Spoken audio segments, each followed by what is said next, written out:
Welcome to Tritiyo Matra. Bangladesh has had a long and fruitful relationship with Canada ever since diplomatic relations with Bangladesh were established in 1972. Canada has provided over $4 billion in international assistance to Bangladesh since 1972. Current Canadian programs in Bangladesh support mutual priorities in the areas of gender equality and empowerment of women and girls, health including sexual and reproductive health and rights, skill training and support for the ready-made garment sector. Canada's popularity is also increasing as a study destination of choice for Bangladeshi students. Joining us today to discuss Canada-Bangladesh bilateral relations is Dr. Lilly Nicholls, High Commissioner for Canada in Bangladesh. Dr. Lilly Nicholls has 30 years of experience in international affairs. Her career has spanned 6 continents and includes leadership roles in government, international organizations, and civil society. She has worked with the United Nations Development Program in Central America and New York, and she advised civil society networks on global poverty reduction and gender equality before joining the Canadian International Development Agency (CIDA) as a senior economist in 1999. She was a deputy director in the Andes Division, head of cooperation in Cuba, director of planning in the Afghanistan Task Force, and director of mainland Southeast Asia. From 2015 to 2018, she contributed to the consultations on and the formulation of Canada's feminist international assistance policy. She served as Ambassador of Canada to Panama from 2018 to 2021. High Commissioner, welcome to the show. Thank you, Zillur, for inviting me and having me. Very grateful to be here. Madam High Commissioner, you assumed your office here in Dhaka at the very end of 2021 during the height of the pandemic. How has your experience been so far in Bangladesh? Well, you know, when I first arrived in Bangladesh, we were still in the midst of the COVID-19 pandemic. So my first few months in Bangladesh were difficult. We were restricted in terms of what we could do, who we could see.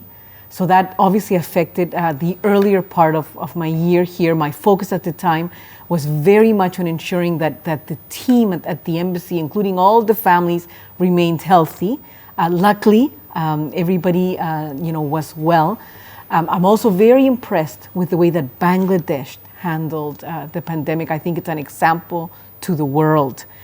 Luckily, since May, we have been able to get out, and luckily for me, I've been able to travel throughout Bangladesh and to see different parts of the country, whether it's been visiting remote schools in Rangpur or tea gardens in Sylhet or the port facility in Chittagong.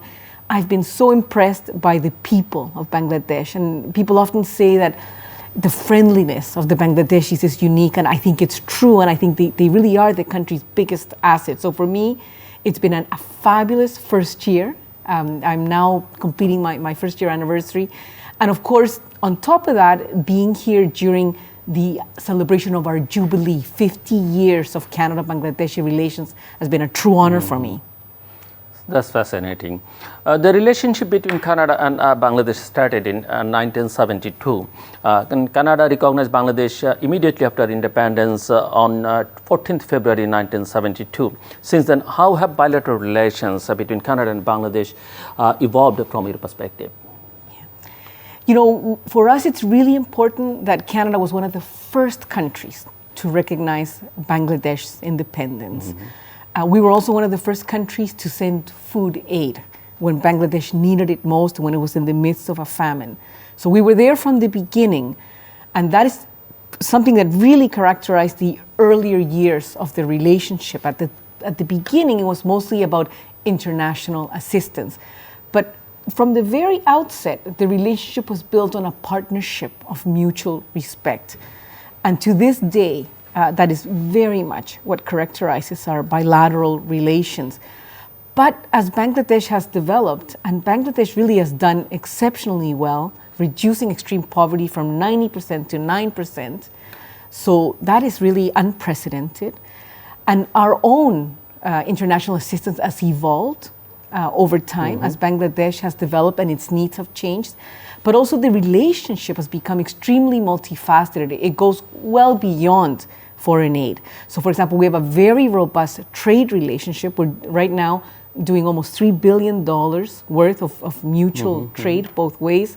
We're also extremely involved in the security diplomacy. We're working closely and supporting Bangladesh's leadership in the area of women, peace and security, where Bangladesh is currently leading the Chief of Staff's Defense Network on peace and security. We work on press freedom, especially highlighting the important role that women play in the media. So we are really involved in many, many, many spheres together. Great. Dr. Lilly, according to the High Commission, Canada's relations with Bangladesh are focused on development cooperation, trade and investment, and people-to-people links. Among these three key focus points, which are you currently investing your time in the most at the moment? So you've named three areas that are really important for our work. They're also very much part of Canada's new Indo-Pacific strategy. In each case, we're doing things that are preparing Bangladesh as Bangladesh graduates from LDC country status and takes off and becomes a high middle income country. In the case of international assistance, as I mentioned, our own international assistance is being modernized to prepare Bangladesh as it becomes a high middle income country. So while initially our international assistance focused on helping Bangladesh with basic health or education services, today we're looking at new areas. Where is it that Bangladesh is going to need skills in the future? So we're very much looking at that. In international assistance, a very important component as well is our work with the Rohingya refugees. Canada was from the beginning there for Bangladesh. We recognize the role that Bangladesh has played in the crisis in helping the Rohingya, and Canada continues to be there, active and supporting the Rohingya and Bangladesh's efforts. So that is, within the area of international assistance, some of our priorities. In trade, as I mentioned, our trade has grown about 5 times in the last decade. And actually, Bangladesh has the benefit. You have the trade surplus. We are trading mostly Canada is exporting agricultural commodities to Bangladesh. A lot of the lentils, the wheat, the oil, the canola oil consumed in Bangladesh comes from Canada. Some of the potash fertilizer as well. And Bangladesh is mostly importing ready-made garments. So we have a very strong trade relationship, but we're looking to diversify it, to go into other areas, and also to add investment to that as well. So one of the priority things this year has been to put together a joint working group of both Canadian and Bangladeshi business leaders who are looking at how we grow our trade. And then finally, in terms of people-to-people connections, that's something that my team will tell you. I'm personally very passionate about because I believe that Canadians and Bangladeshis are naturally curious, naturally entrepreneurial and friendly. So I see people-to-people connections as a way of learning about each other, bringing our cultures closer together. So whether it be, through exploring art and, artists that are painters, or looking at dance, or filmmakers, we're trying to find ways in which we can connect Bangladeshi artists and Canadian artists together. And in the process, we also benefit from learning about Bangladeshi culture, which is so rich as well. According to the information provided by the High Commission, trade between our countries exceeds $2 billion Canadian dollars annually, based mostly on agricultural exports from Canada and imports of ready-made garments from Bangladesh, as you said. Do you think there is a potential to increase this volume of trade significantly in the near future? Absolutely. Absolutely. In fact, really, we're actually much closer now to $3 billion of aid, of trade, both ways, between Canada and Bangladesh. And it is growing. But as I mentioned, it'll be very important to diversify the areas that we trade in. The joint working group that we created that I mentioned has made some interesting recommendations. They're recommending that we explore new areas, such as, for example, IT, so information technology is an area of great potential here in Bangladesh, pharmaceuticals, and another area that they've identified is agribusiness and green technology. So these are all, we spoke about Bangladesh equipping itself to become a high middle income country, and these are all areas of tremendous potential where we can do much more trade among each other. But I do want to also mention that for our trade relationship to grow and to diversify, there are key areas that are going to be very, very important as well. I mean, one of them is free trade. Canada, you may know, is a free trade nation. And I think even though sometimes protectionism is necessary at particular times or particular areas, I think it is important to look at how we liberalize our trade relationship both ways. So that, I think, is something very important that we're beginning to think about already, especially as Bangladesh graduates from LDC country status. And this will affect its access to the generalized preferential tariff system. Another important thing is also skills. What skills do Bangladeshis need to be able to expand their trade? And Canada has the benefit of actually being the most educated country in the world. And we have, 100 universities, 200 colleges. So one of the areas we're looking at is how do we strengthen skills development in the new technologies and new areas and work with Bangladesh in that area. And then I think the third area that is going to be really critical for our trade relationship, but also for Bangladesh's future long-term development, is the whole area of research and innovation. And this is something that Prime Minister Hasina herself spoke to me about when I first met her. She's very keenly aware of the importance of this research. And this is an area where Canada is working with Bangladesh. And next week, in fact, we will be welcoming a delegation from the University of Saskatchewan, which has got a partnership with the BARC, the Bangladeshi Agricultural Research Center. And together they're going to be establishing the Bangabandhu Pierre Elliott Trudeau Agricultural Technological Center. And this will pave a way for a new era in agricultural research and collaboration between our two countries. Canada has been an important development partner to Bangladesh since independence. According to the Canadian High Commission, Canada has provided over $4 billion of international assistance to Bangladesh since 1972. However, as you know, Bangladesh will soon be graduating from the list of least developed countries in the world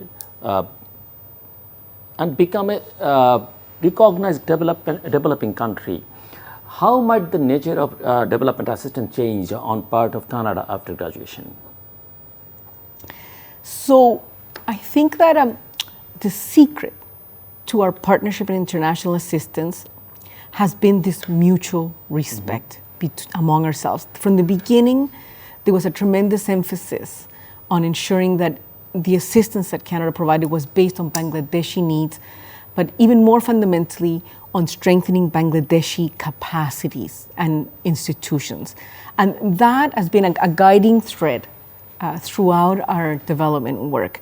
And we are very proud to have been among the first organizations to recognize BRAC, for example. We have a 30-year partnership with BRAC. BRAC is world-renowned today, but when we first started working together, people didn't know what BRAC is. And BRAC, of course, is now known around the world for revolutionizing the microcredit movement and women's empowerment.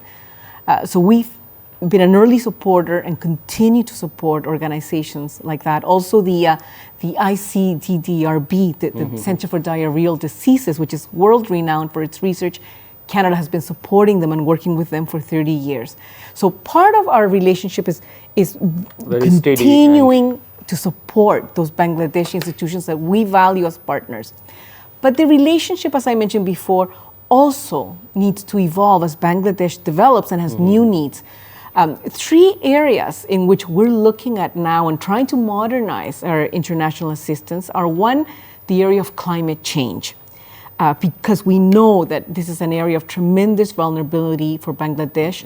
Indeed. Canada is a leader in this area globally. We've provided $5.3 billion to help developing countries deal with climate change issues. But we're now also trying to do this in Bangladesh, so we're increasing our cooperation in this area.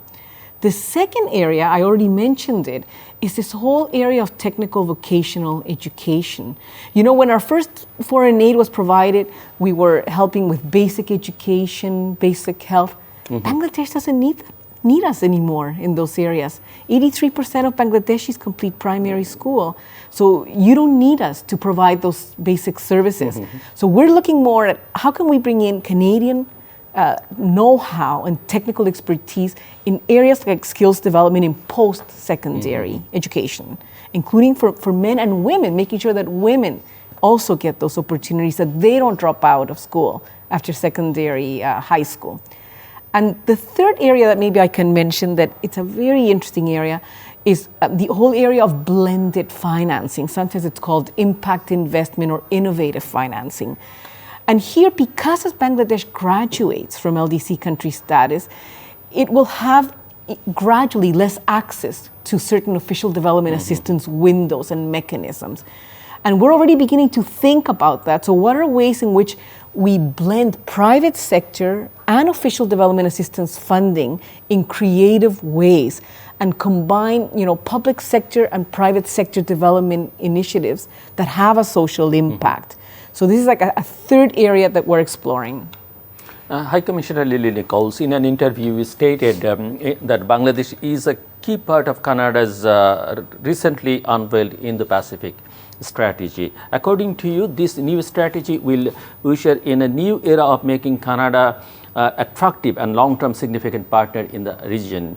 Would you please elaborate on this statement a bit more for our audience, and what exactly is Canada's Indo-Pacific strategy? The new Canadian Indo-Pacific strategy is distinctly a Canadian strategy whose chief objective really is to promote Canadian interests in the Indo-Pacific region, but also to position Canada as a long-term, as a reliable and a significant player in the region and a partner that is going to be there in the Indo-Pacific. So it is a change maker in Canadian foreign policy.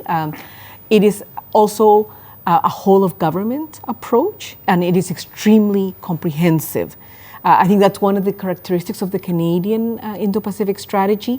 It includes objectives in peace and security, but also in trade and investment, in green the technologies and sustainable development, people-to-people connection. So it's extremely broad, and the strategy comes with a series of investments in the Indo-Pacific.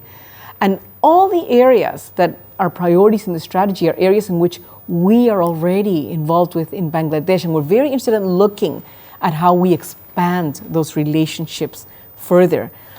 And I think that the strategy is also, to ask your question about the regional role it plays. The IPS, as we call it, is a recognition of how important the Indo-Pacific is to the world and to Canada. It recognizes that 2/3 of GDP is going to be coming from Asia, that 2/3 of the middle class will be in the Indo-Pacific. 1 out of 5 Canadians is born in the Indo-Pacific. We also have 400,000 Canadians living in the Indo-Pacific, and the majority of our students come from the region as well. So the policy recognizes that the world's future and Canada's future are intricately linked to the security, prosperity of the Indo-Pacific region. The Indo-Pacific region is fast becoming the frontier that almost all world powers are focusing on in their own ways. Do you believe that the future of this region will have a significant effect on the future of Canada as well? Absolutely, absolutely. As I mentioned already, we have a large portion of Canadians that come from the Indo-Pacific. We have 100,000 Canadians that are Bangladeshi Canadians, and they're already contributing to both of our countries, but also the international system, the rules-based system depends in an Indo-Pacific that is open, that is free, and that is secure. And here I go back to critical issues such as the Rohingya crisis, because the resolution of that crisis is key also for the stability of the region and for our security. And you know, Canada and Bangladesh are very similar in that neither one of us is a superpower. We're both multilateralists, we're both peacekeepers, we both value diversity and inclusion. So I think that for us, having a region, an Indo-Pacific region that is stable, that is free, that is democratic, is extremely important for both of our futures. Last October, Canadian Foreign Minister Lilly Nicholls said that Canada seeks membership to the Indo-Pacific Economic Framework, IPS, to further economic cooperation in the region. What kind of economic opportunity does Canada hope to acquire by participating in this framework? So Canada has already announced its intention to join the Indo-Pacific Economic Framework. And Canada is a Pacific country. We already also are, as I mentioned, a free trader. One of the unique characteristics that Canada has, of course, we're well known to have a free trade agreement in the Americas, but we also are the only G7 country that has a free trade agreement with every other G7 country. So Canada depends on that free trade relationship worldwide as well as here in the region, and it's something that it can contribute to the region. High Commissioner, Canada has expressed its concern about the state of human rights in Bangladesh. In your opinion, what are the human rights in Bangladesh at the moment, and do you see things improving? And are there particular concerns you hold in this regard? Well, let me say first of all that for Canada and for Canadians, democracy, human rights, and prosperity are completely intertwined. They're inseparable. And they're very much part of our foreign policy, the promotion of equality, of inclusion, diversity, freedom of expression. These are part of the DNA of all Canadians and of our foreign policy. They're key tenets of our foreign policy. So these are things that we promote abroad in all the countries that we're involved in, as well as at home. And of course, this includes part of our work here in Bangladesh. You know, in addition to that, I mean, I want to, really highlight that it will be for Bangladeshis and Bangladeshis only to determine the future of their country and to be part of their own democratic process. But Canada does believe that, it is important to promote these values. And as the election nears, I think it will be increasingly important to have a wide diversity of voices, be it from civil society, from media, from opposition parties. It will be important not to in any way muffle those voices. Those are going to be key to the future of Bangladeshi democracy and the quality of its governance. In some areas, we have essentially expressed the hope that acts such as the Digital Security Act won't be abused to muffle those very important diverse voices. Indeed. Here is another issue. Canada is stated to have a feminist international assistance policy, which values the promotion of feminism and the rights of women and girls. How do you see the state of women's empowerment in Bangladesh? And is Canada particularly invested in promoting women's rights in Bangladesh? Thank you for asking me about my favorite issue. As you mentioned, I was one of the very privileged group of Canadians that contributed to the development of Canada's foreign international assistance policy, the feminist policy, and it's one of the things I'm proudest of. Essentially what that policy says, it's actually quite radical. I mean, Canada's feminist foreign policy is based on the premise that women's empowerment, women's rights, women's voice are essential for the eradication of poverty, but also for building a more prosperous and a peaceful world. And if you believe that, and if you take that seriously, you're talking about a very transformative approach to foreign policy. And here in Bangladesh, we apply that in a number of innovative ways. And as we discussed, Zillur, this is something that we've been doing for many years, and I think that it's been possible because Bangladesh has such leadership in this area. From the NGOs, we work so closely with so many of the civil society groups that have championed women's empowerment. BRAC, of course, we mentioned already, but there's the 𝗙ecie𝗂𝗿 Foundation, 𝗨취𝗂𝗿, so many others. So you are leaders, and you're world-renowned for your work in women's empowerment and particularly the microcredit movement.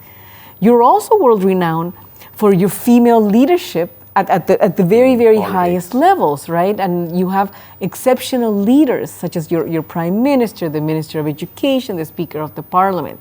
So that is an advantage. But it goes beyond that. Also, the legislation in Bangladesh is quite advanced in areas like domestic violence, or, for example, the elimination of child marriage.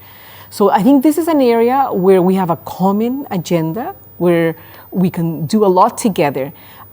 Canada's International Assistance Program is very much focusing, for example, on promoting solutions that contribute to women's empowerment through interventions such as working in areas such as sexual and reproductive health rights, child marriage, domestic violence.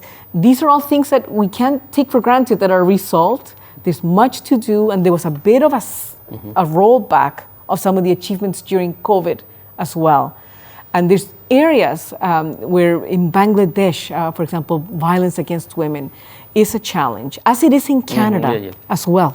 In Canada, this remains a big challenge. So there's much more to do together. Thank you. And we know that Canada is working with the Bangladesh government to help meet the needs of Rohingya refugees, as well as those of impacted Bangladeshi communities. However, the situation has persisted for quite a while now, with no end in sight. If the refugee crisis persists for a prolonged period of time, what might be Canada's policy on the matter? Yes, we spoke about the plight of the Rohingya and how that's an issue we need to ensure that it continues to be a priority for the stability of the Indo-Pacific region and globally as well. And we are concerned that the issue has become now a protracted crisis. There are no magic bullets, there are no quick solutions. So Canada takes an approach that basically recognizes that. So Canada has a three-year response to the Rohingya strategy, and this builds on a previous strategy. So in the past 5 years, Canada has contributed over $500 million of international assistance towards the Rohingya, towards basically ensuring that their basic human needs are met, that they have some measure of security in the camps, and that they have some kind of access to dignified livelihoods. This is essential for them not to lose hope and for the situation to deteriorate even further in the camps. Now, we have to recognize here that Bangladesh has played a very important role, and we really are grateful to the investments that Bangladesh government themselves have made to support the Rohingya population. And also having taken in a million people, that is not something that I've seen anywhere else in the world. One country having taken in so many people so suddenly and in one location. So I think we need to recognize what Bangladesh has contributed, but we need to support that as well.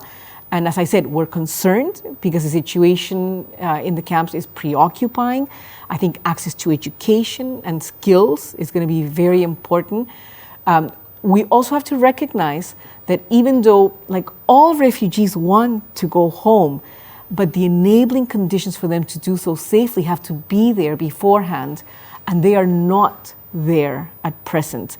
So I just want you also to know that Canada, in addition to working in Bangladesh, is working at the regional level with other entities in ASEAN and other countries to highlight the plight of the Rohingya refugees. But also we're working to globally, for example, to ensure that the perpetrators of the human rights violations against the Rohingya are taken to court, that they are tried for their crimes against the Rohingya at the International Court of Justice in The Hague, and also having very strong sanctions against Myanmar, the Myanmar military junta, which is at the heart of this conflict. Madam High Commissioner, do you believe that finding a quick resolution to the crisis should also be a prime component of Canada and the rest of the Western world's Indo-Pacific strategies? As I mentioned, there is going to be no quick or easy solution. We have to be ready to work together on this, and not just the Western countries. It's not a Western country issue. We talked about how this is an issue for the Indo-Pacific. It's a global issue as well. So we have to work together. Only the Westerns are talking about this. Yeah. Well, I think that I think that everyone is talking about this, and I do know from being quite involved in this work that colleagues from the ASEAN countries are contributing as well. I know that it's not easy when it's in your own backyard. We're all aware of that. But they are also making contributions to the Rohingya strategy. And I think they're also very aware that resolving this crisis is going to be absolutely key for the stability of the region. Canada's popularity is increasing as a study destination of Bangladeshi students. Many here in Bangladesh are most eager to find education and job opportunities in Canada. How does Canada view the surging trend of Bangladeshis going to Canada to study and find work? Yeah.